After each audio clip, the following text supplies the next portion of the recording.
Prince Harry was happy to accept Camilla, Duchess of Cornwall, as his stepmother when she and Prince Charles got married 17 years ago, but the Duke of Sussex no longer has warmth towards his father's wife and is not interested in developing a relationship with her, according to a royal expert. I think they forget that it was carrying out the few royal duties that gave HM the idea that they were so wonderful and beloved that it became a competition, and they believed that they were the top dogs as far as the royal family was concerned. Would Charles want that again? Prince Harry could reportedly return to the UK for a new role when his father Prince Charles ascends the throne.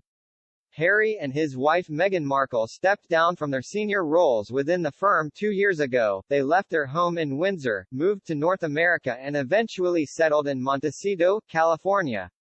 The Duke and Duchess of Sussex have only returned to the prince's homeland a handful of times, most recently for Queen Elizabeth II's Platinum Jubilee.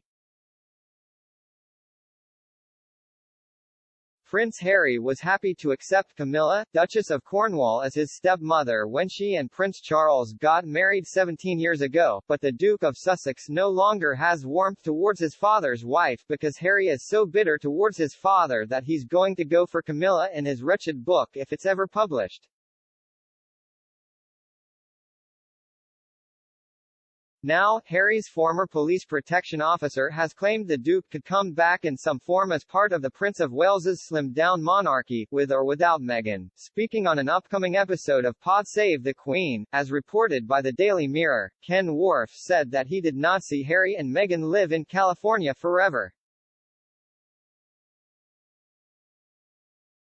He added, "I just have this feeling that he could well be back in a new role, with or without Meghan. I honestly don't know. I do think he will be back in some form as part of his father's plan for trimming down the monarchy because within the next decade that is going to happen." Camilla has now been married to Charles for 17 years and they both deserve happiness after the unnecessary interference of the monarchy in their relationship. Harry is blaming Camilla and instead of acting like an adult he still behaves like a petulant schoolboy. He needs to grow up before he becomes completely ostracized from the royal family. It has long been said that Charles desires a slimmed-down monarchy that places focus on a smaller group of royals who carry out public engagements. When Harry and Meghan got married back in 2018, it was thought that they would play an important role in Charles's future plans. But their shock exit from the firm set them apart from the royal family, and reports of a rift between the Sussexes and the Windsors have circulated ever since. Speculation of strained relations between Harry and his father, brother, and stepmother have been particularly prevalent, and with his upcoming memoir, many have considered whether the prince will delve into his royal relationships. It appears that Harry is trying to keep the Charles-Diana feud going, even though Diana is dead and Harry is serving as her proxy. Perhaps Harry saw how much publicity Diana wrangled out of the feud, so Harry thinks he can profit from it, too. Harry does not have any expertise or talent to offer the public, so he resorts to reviving the conflict. The problem for Harry is that Camilla has comported herself admirably throughout the decades and presents a much more dignified figure than Harry's mother ever did, and more people seem to appreciate Camilla's stoic behavior.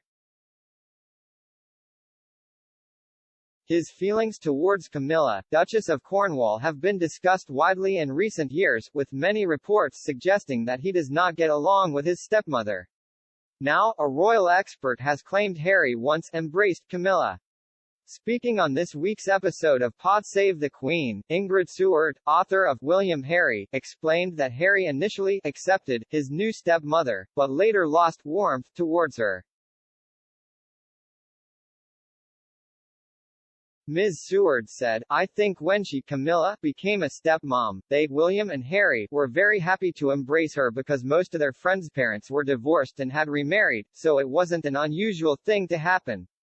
I think they really embraced Camilla. I think then it went off the boil a bit."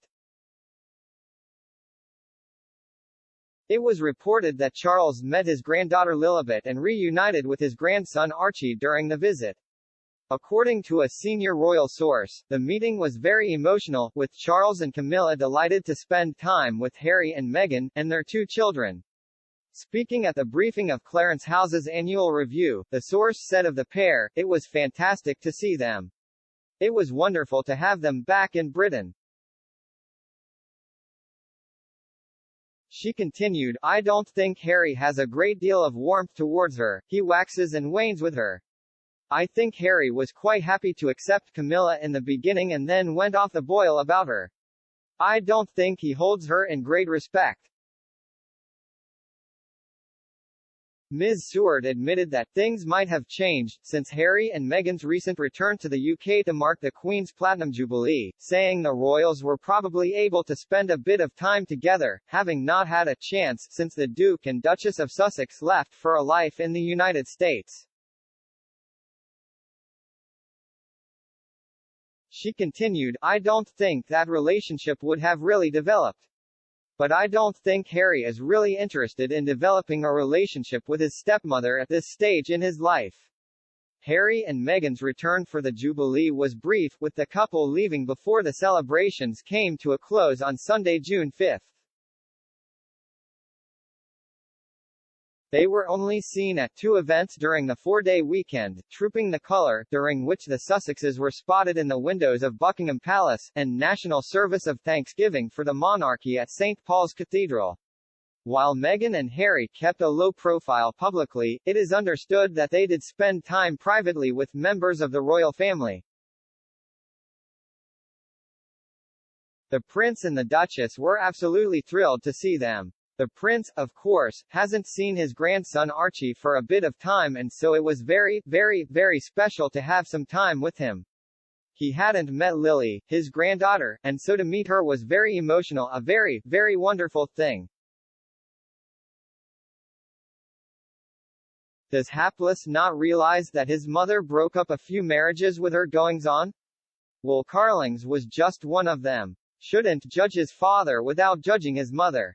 They were both as bad as each other, but to be fair, Charles stuck with Camilla but his mother continued with her antics. I did like Diana, but she wasn't innocent at all. If the late Queen Mother and Mountbatten hadn't interfered with Charles-Camilla's relationship at the outset and effectively foisted an arranged marriage to Diana, then the negativity towards Camilla would never have happened. The blame for much of this can be laid at the door of the BBC, which facilitated the fraudulent Bashir interview. If he's unwilling to get along with Camilla, it is pretty well guaranteed he won't have a future role as a royal. They don't need the chaos Harry seems to create. Meghan won't either, she can't bear the thought that both Camilla and Kate are above her in the hierarchy.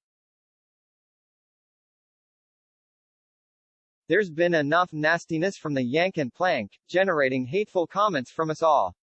Leave Charlie alone and let him be king for the short time he'll have. I'm sure William would rather wait as long as possible before the need to take on the huge role. A whole generation has passed since he and Diana divorced, so let's all move on. He and Camilla were okay until Meme came along. The people's faces in the Westminster congregation said it all as he and the witch walked down the aisle to their seats. They are detested and he won't back, because if he does then Charles is finished. Charles knows he will not be a popular king. Why then would he make his life more difficult by thrusting his guttersnipe of a son on the British public? He'll never again be accepted by the people of this country with or without his very forgetful, liar of a wife. I am no fan of C&C, but I remember being shocked some years ago, long before Meghan's arrival, when Harry was at a polo match and gave an interview where he said that he loved Camilla to bits. He seemed to be speaking genuinely and with enthusiasm. I was taken aback as I thought he'd have had conflicted loyalties, but he showed no signs of that. It was a spontaneous statement, not a PR gesture. William must also have some warm feelings for her, as he and Kate invited her daughter Eliza to be a bridesmaid at their wedding.